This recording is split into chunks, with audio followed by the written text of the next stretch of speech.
Vamos então ao primeiro tópico da nossa lição.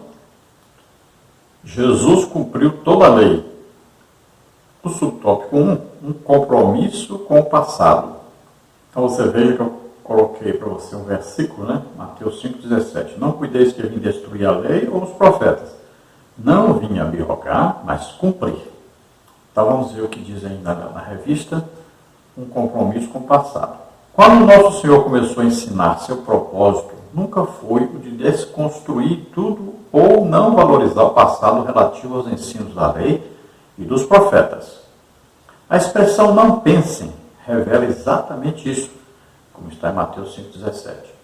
Ora, Jesus sabia que o ensino da antiga dispensação era valioso, verdadeiro, bom e belo.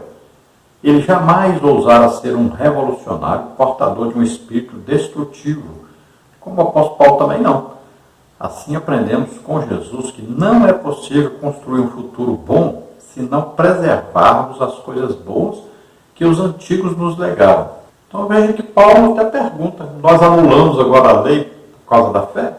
De maneira nenhuma. Antes estabelecemos a lei.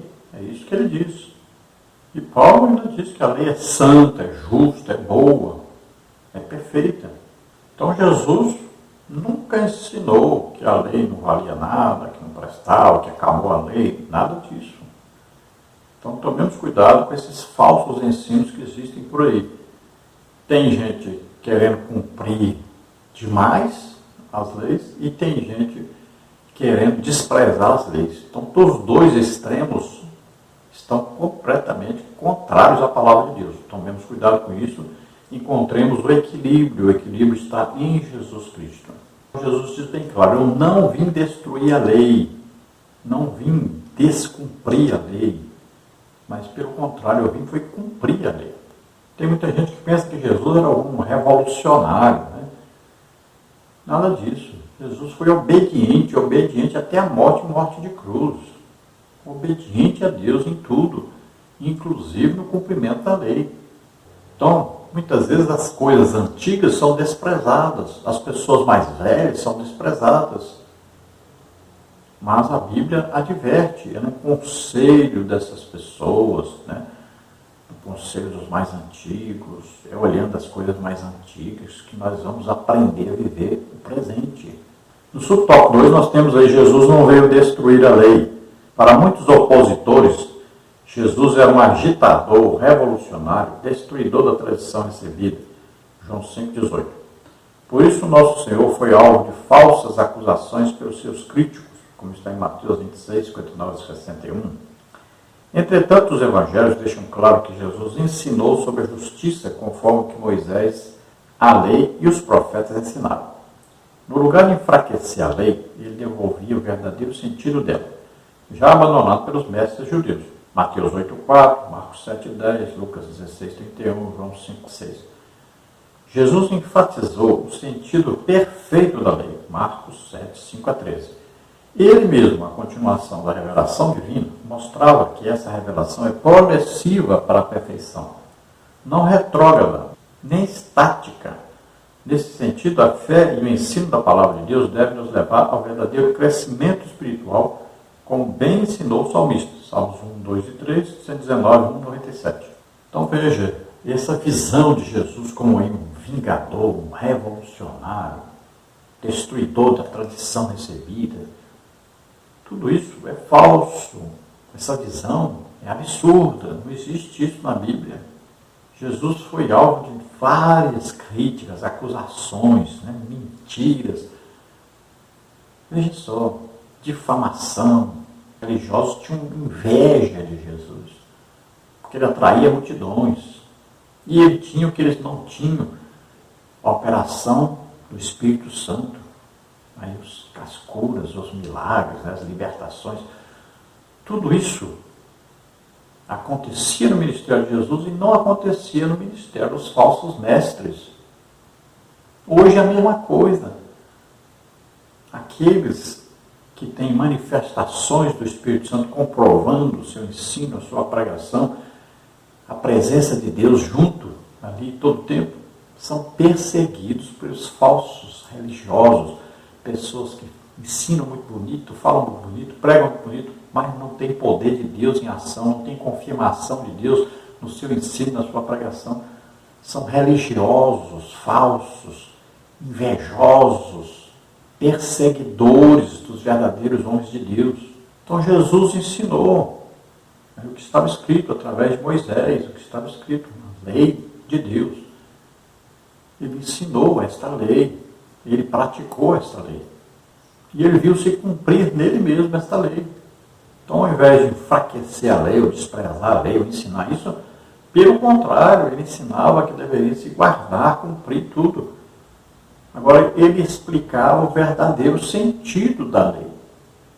Veja bem, por exemplo, o homem não pode ser inferior a um dia de sábado. O sábado foi feito por causa do homem, não o homem por causa do sábado. Tem gente que coloca o sábado acima do homem, coloca o sábado acima da graça. Então, tomemos cuidado com isso. A pessoa não pode fazer isso. O ser humano é mais importante do que qualquer norma que ele possa criar. E Jesus ensinou sobre a forma progressiva das coisas de Deus. Então o homem vai sempre crescendo na graça e no conhecimento de Deus, está sempre crescendo. Ele não pode parar, se parar, ele volta. É coisa terrível isso.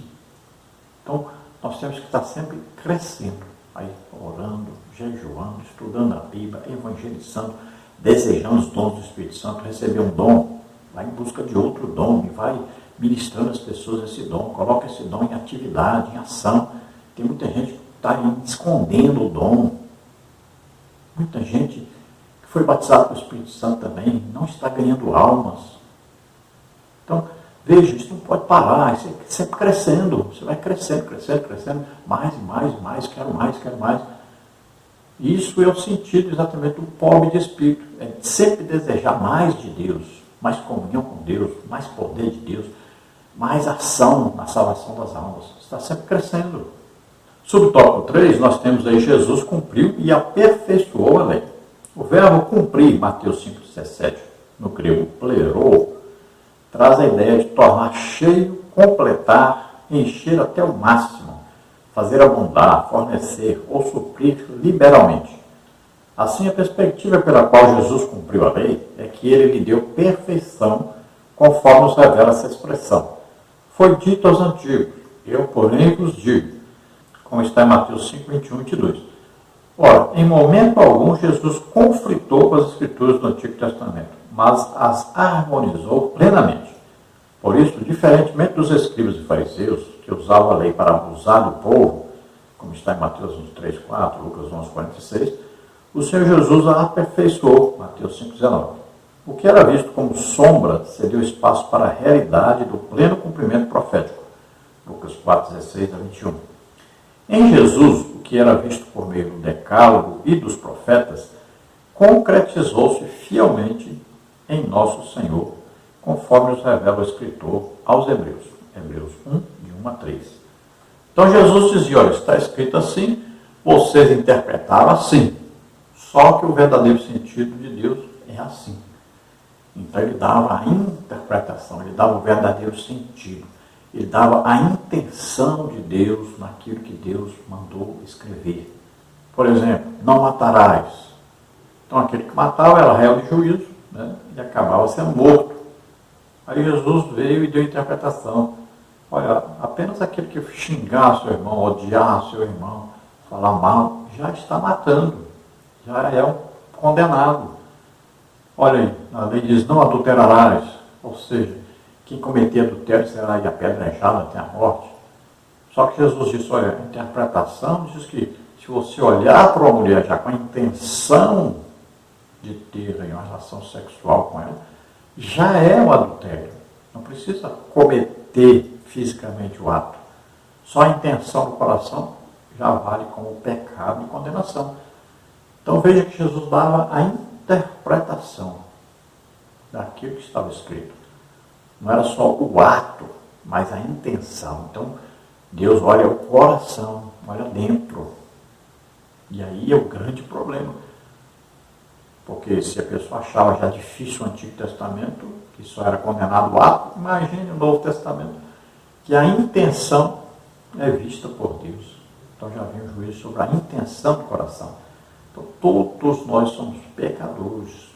Infelizmente, todos nós cometemos pecado. Todo dia erramos porque nós não cumprimos aquilo que deveríamos cumprir. Nós não somos aquilo que Deus deseja. Erramos. Todos os dias temos que nos voltar para Deus, pedindo perdão, nos arrependendo. Todo dia lutando contra o pecado, para cada dia sermos aperfeiçoados, olhando para Jesus, o autor e consumador da nossa fé. Veja, nem o apóstolo Paulo chegou à perfeição. Ele mesmo diz isso. Não que eu haja chegado à perfeição. Ele mesmo diz. Perfeito, só Jesus. Já os fariseus e os escribas, eles diziam que eles eram perfeitos, que cumpriam toda a lei. Veja só. Sabemos que nenhum homem é capaz de cumprir toda a lei. Mas eles diziam que cumpriam. Estavam mentindo, enganando as pessoas. Então Jesus vinha ensinando sobre ele também, dizendo que aquilo que era apenas uma ideia do futuro estava sendo cumprido nele, Jesus Cristo. Então os profetas vaticinaram, predisseram a respeito de Jesus, a lei também falou a respeito de Jesus, tudo isso estava se cumprindo em Jesus. Se nós lermos aí, o livro aí, a carta aos Hebreus, que coisa maravilhosa aí, nós vamos ver Jesus cumprindo tudo o que estava escrito, todos aqueles rituais, tudo se cumpriu em Jesus. Lá eram bodes e ovelhas ali, animais que eram oferecidos. Jesus é o Cordeiro de Deus que tira o pecado do mundo. Lá tinha o altar do sacrifício, o animal morria ali, Jesus morreu, o altar era a cruz.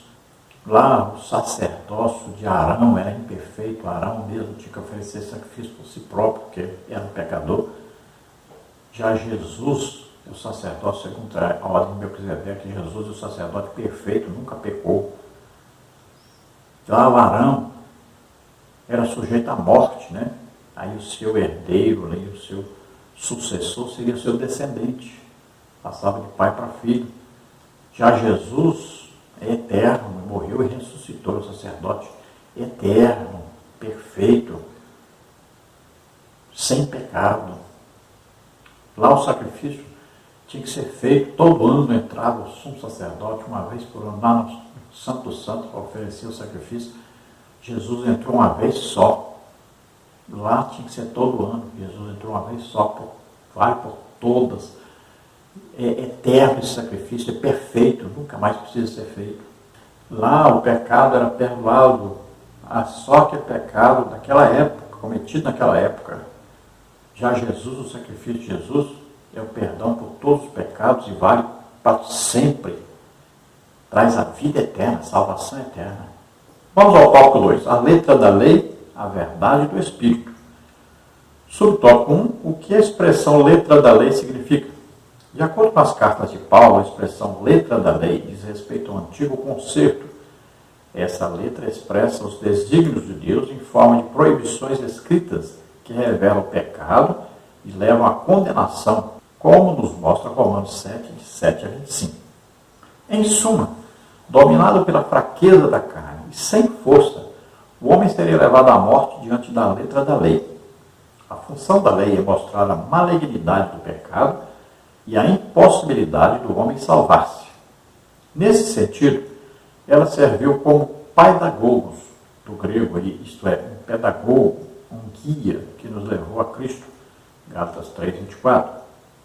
Um exemplo que revela essa função é a relevância dos profetas do Antigo Testamento para despertar o povo ao verdadeiro arrependimento diante de Deus. Entretanto, o judaísmo transformou a letra da lei em um sistema de normas frias e sem vida.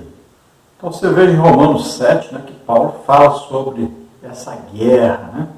Ele fala do ser humano quando pecador, que a lei o condena. Ele faz o que ele não quer.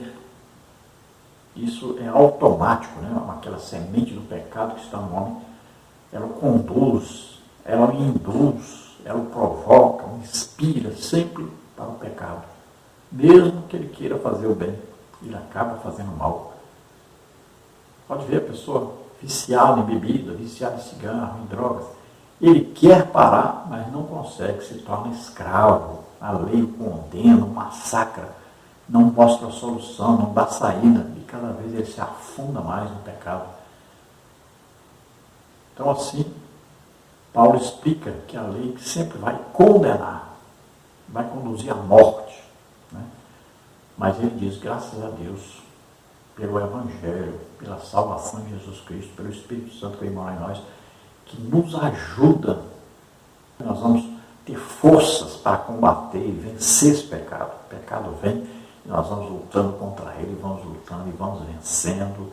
Às vezes apanhamos, mas levantamos, lutamos, continuamos lutando e vamos vencendo porque o Espírito Santo vai nos ajudando. Nós estamos em Cristo, somos cidadãos dos céus, Jesus levou nossos pecados, doença, enfermidade, maldição, tudo na cruz do Calvário.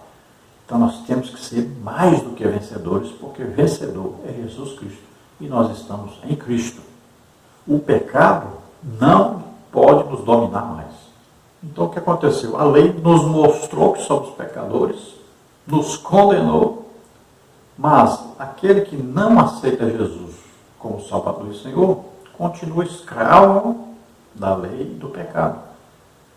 Mas nós que aceitamos a Jesus como Senhor, como Salvador, o que acontece? Nós somos libertos desse poder da lei do pecado sobre nós. Nós cremos que Jesus levou o nosso pecado. Então nós somos libertos agora o quê? Para seguir a Jesus. Veja, antes nós éramos escravos, dominados pelo pecado. Agora nós servimos a Jesus. Temos um dono. Não deixamos de ter dono. Veja só, cuidado, né? Porque tem gente que quer ser tão liberto que é liberto até de Deus.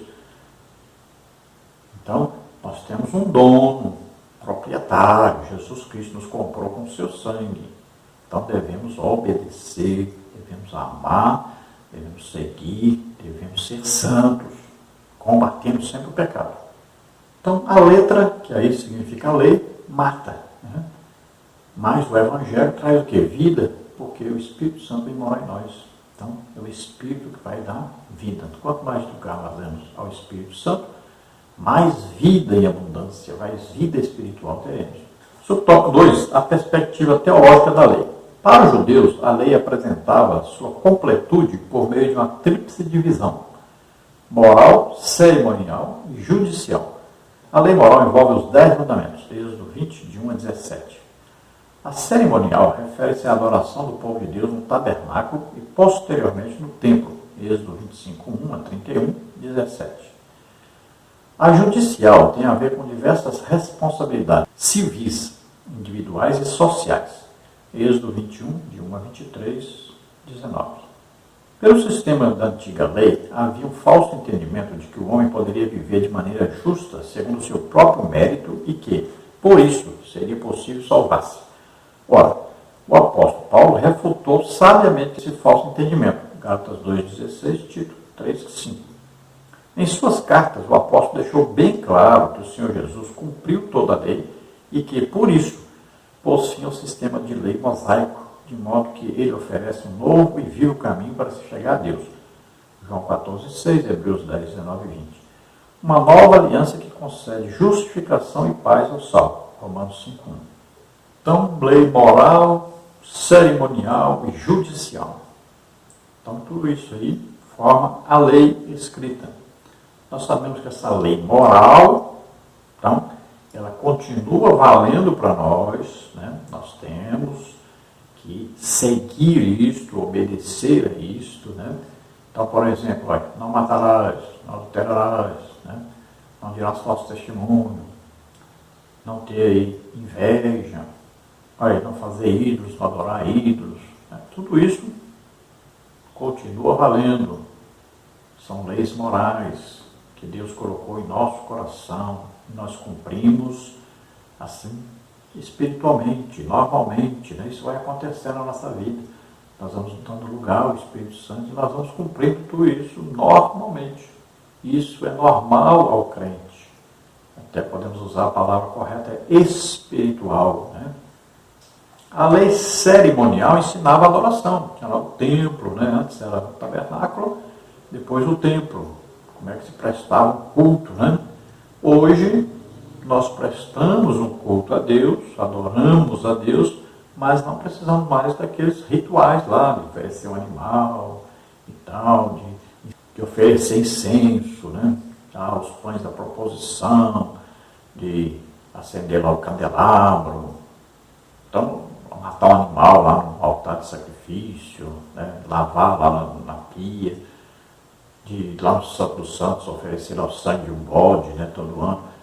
Essas coisas nós precisamos mais fazer, não. Não existe mais isso para nós. Então, essas normas, tudo isso criado para esses sacrifícios aí de animais, tudo, para nós deixou de existir, porque tudo se cumpriu em Jesus Cristo. E existem as leis civis, que são as leis para Israel, da convivência de um com o outro ali, né? Muita coisa ali. Por exemplo, a lepra, como é que tinha que lá levar o sacerdote, né? Às vezes tinha lepra na parede das casas ou na pessoa. Todas aquelas leis ali eram as leis civis, de relacionamento de um com o outro ali, os israelitas, né? Então, a grande maioria daquelas leis, para nós não se aplicam. Então, veja, nós temos que entender muita coisa, né? Então, qual é o princípio? Quando lá fala, por exemplo, assim, o homem não usará roupa de mulher, a mulher não usará roupa do homem. O que é isso? É um princípio que deve haver diferenciação. Você não pode olhar para a pessoa, ele é homem, você olhar e vai ver uma mulher, porque a roupa que está vestindo é a roupa que identifica ele como mulher. Então, isso é o sentido. Então, Deus explica para nós o sentido das coisas, não é? Por exemplo, lá vai dizer sobre um homem não se deitará com um animal. Lá diz que o homem não se deitará com outro homem, como se fosse mulher. Então, é um princípio. Então, Deus está ensinando que ele condena isso, que está errado isso. Então, essas coisas valem para nós. É um princípio dado por Deus, uma orientação dada por Deus. Então, você vai olhar, né, e vai aprender qual é o sentido. Por que Deus está ensinando isso aqui? Qual é o sentido disso aqui? Então, vale para mim. Aí você vai pegar a alimentação, né? Vai ver por que Deus não quer que você coma isso, não coma aquilo, tal. Então, você tem que ver por quê, né? Aí, certos tipos de aves, né, de animais, tal, o animal come sangue. O outro animal não, porque ele entra lá e come coisa morta, né? Aí peixe, tem peixe que come coisa morta, outros não. Então tudo isso você vai ver que tem orientação de Deus, para nós vivermos bem. Então Deus é que nos criou, Ele criou nosso corpo, Ele sabe o que faz bem e o que faz mal. Então tudo tem um sentido, orientação. Agora, você não deixa de ser salvo porque você parece um avestruz, come tudo que aparece pela frente. Você não vai deixar de ser salvo por causa disso. Agora Deus nos dá a orientação de como vivermos melhor. Então é importante mesmo saber, nós não somos salvos, nem justificados por cumprir a lei, mas por crer no Evangelho, por aceitar Jesus Cristo como único Salvador, Senhor. Então nós somos justificados pela fé no sacrifício de Jesus. Se você olhar em Atos dos Apóstolos, né, quais as exigências lá, você vai ver. O que foi exigido lá? O que os apóstolos chegaram à decisão? Existe ali algum mandamento dos apóstolos dizendo que tem que matar sábado? Existe algum mandamento dizendo que tem que circuncidar? Não tem. Veja em Atos capítulo 15, a reunião, o primeiro concílio da igreja. Quais são as decisões? Então veja aí, ó. Não se deve então pedir aos gentios para adotarem a cultura judaica, pois isso perturbaria a sua liberdade em Cristo. Então as recomendações estabelecidas foram de não comer carne sacrificada a ídolos, não ingerir sangue, não comer carne sufocada, não praticar relação sexual ilícita. Essas resoluções deixam patentes a verdadeira liberdade que é em Cristo Jesus e o verdadeiro princípio de respeito à vida que Deus exige de nós. Então veja que essas são as exigências. Não existe existiam aí outras exigências que estavam na lei.